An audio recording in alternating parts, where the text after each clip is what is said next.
We're powerful divine beings with unlimited potential and resources to support us in fulfilling our destiny. But we choose to live like paupers when we were created to live like wealthy sons and daughters of a king.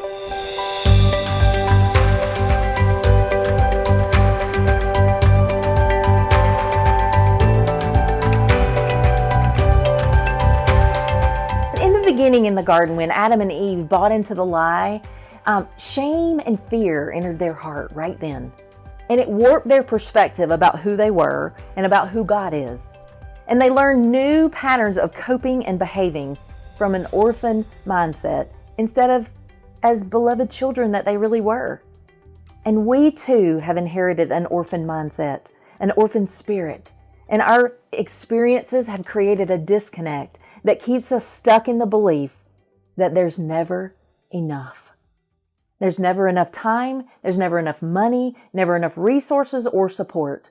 And again, we believe that old lie that we can't trust God's love or His provision, that there's just not enough. We feel that we're on our own and that we're going to have to go without. So we've got to make things happen for ourselves. So we strive and struggle to get what we can. And as a result of this scarcity mindset, we feel slighted.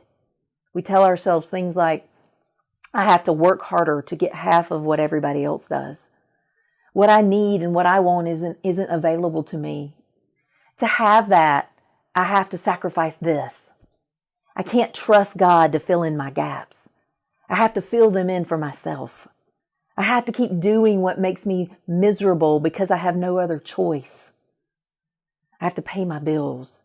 I have to work harder and longer to create more success for myself. That scarcity mindset also convinces us that when we see someone else receive a blessing, it takes away from the provision that could be ours, that someone else's blessing costs us our own, because it's that lack mindset. There's only so much, and we have to fight for every little bit that we get. So we're competing, which is just not true. And this mindset wrecked me for years. I lived in constant paralyzing fear and doubt that I wouldn't have what I needed or what I wanted. I was fearful of going without and of missing out. So I lived unclear, unfocused, and unaligned with the real me. I settled and I struggled in every area of my life for many years. And we may have fallen prey to the scarcity mindset because of disappointment and lack in our lives that caused us to believe these lies about ourselves and about God and what is available to us. We may have learned our scarcity mindset from our parents. Yet no matter how it started, we've got to decide to break the poverty mindset stronghold by receiving from God the revelation of our true identity and our true inheritance. We must also be willing to reprogram our thoughts with God's truth, the abundance mindset, until our beliefs are transformed. Then we can live as the victors, not the victims, as sons and daughters and not orphans. Abundance is a mindset and a daily choice for each of us.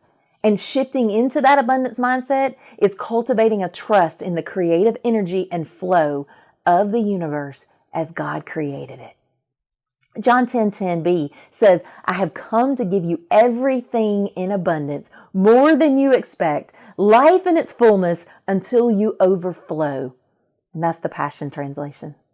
It's choosing to focus our minds on where in our lives we already have more than enough and trusting that there is always more available to us. But when we focus on lack and scarcity and not enough, we close off possibility. We feel all kinds of negative feelings. We think all kinds of negative thoughts, and we make judgments that reinforce the lack. We have to stop buying into the lie of lack and trade our fear and our lack of faith that more will always come. Resources are always flowing in. They're flowing in like a river in abundance in our lives. And things flow out that no longer serve us, and new things are always flowing in when we need them. And we just have to be able to begin to expand our mind to understand that and to receive that. Abundance and prosperity are our inheritance. They are our birthright. And promised land living is waiting on us.